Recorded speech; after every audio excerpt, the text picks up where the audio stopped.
Hey everyone, it's Ben Hardy here, and in today's video, I'm going to be talking about the C8 Corvette and the fact that we are finally going to be getting a hybrid Corvette and a fully electric Corvette as well. And so with all that being said, before we get into the video, I do want to mention if you want to save time and money the next time you purchase a car, link to my car buying guide in the description down below. Let's get into the video. So let's first talk about the fully electric Corvette, and then we'll jump into the hybrid. The hybrid I think is more exciting, so we got to save the good news for the end. So basically, Chevy just announced that they will be releasing a fully electric Corvette. They did not say whether or not this is going to be built off of the C8 platform, if it'll be built off of the C9 platform that'll come after the C8. But basically, all we know at this point is there's going to be a fully electric Corvette. It's most likely going to use the Ultium battery pack, and it's going to be all-wheel drive, and it's going to be crazy high horsepower. And yeah, that's pretty much what we know about the fully electric Corvette. And Chevy basically says that they're going to benchmark more expensive fully electric vehicles to basically determine how much power they should give this new Corvette, well, fully electric Corvette, and then, you know, range and all that kind of stuff, just similar to what they do already with the Corvette. So basically assume that this will be an EV performance bargain, you know, compared to the competition.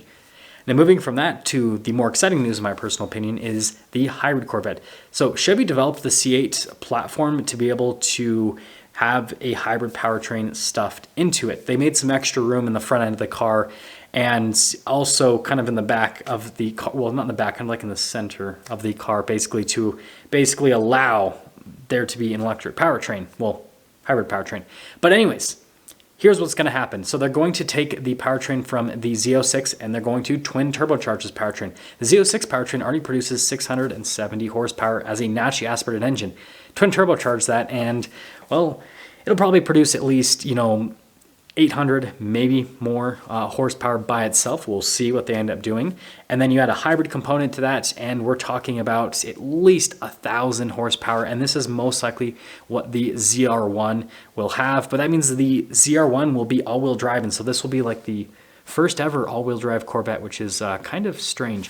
But basically, from a format perspective, it sounds like they're going to have electric motors in the front of the car, and then the battery pack is going to be kind of stuffed underneath for weight distribution purposes, so that it's down low in the car and then also in the center of the car as well. Because with the Corvette, right, where the weight is in the car is very important. If they stuffed everything in the front end of the car, that would completely run the balance of it. So they'll fine tune it so that it all works out.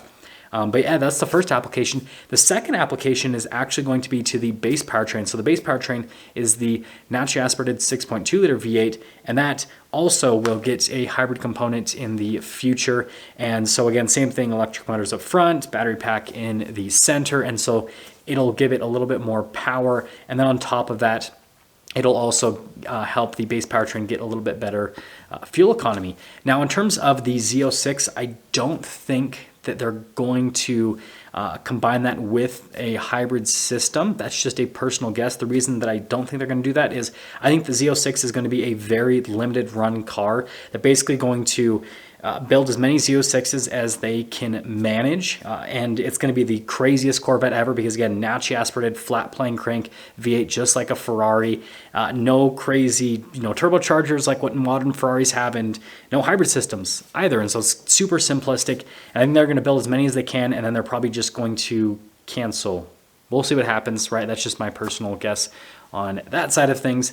But yeah, pretty exciting news. Again, we're getting a hybrid Corvette. We're getting a fully electric Corvette, which I'm more excited about the hybrid than the fully electric because I just think it'd be so cool to have a 1,000 horsepower all-wheel drive Corvette. That thing will just, and think about that with, you know, the ZTK package that was on the previous generation, you know, the C7 ZR1, just tons of downforce, 1,000 horsepower all-wheel drive. I mean, that thing will just, maybe it'll probably break the Nürburgring record. We'll see what happens. But I want you guys to let me know what you think about this. If you're excited about this, or if you're like, crap, I need to go get a C8 with the 6.2 V8, or I need to go get a Z06 before they run the car with turbochargers and hybrid powertrains. Let me know. I'll see you guys.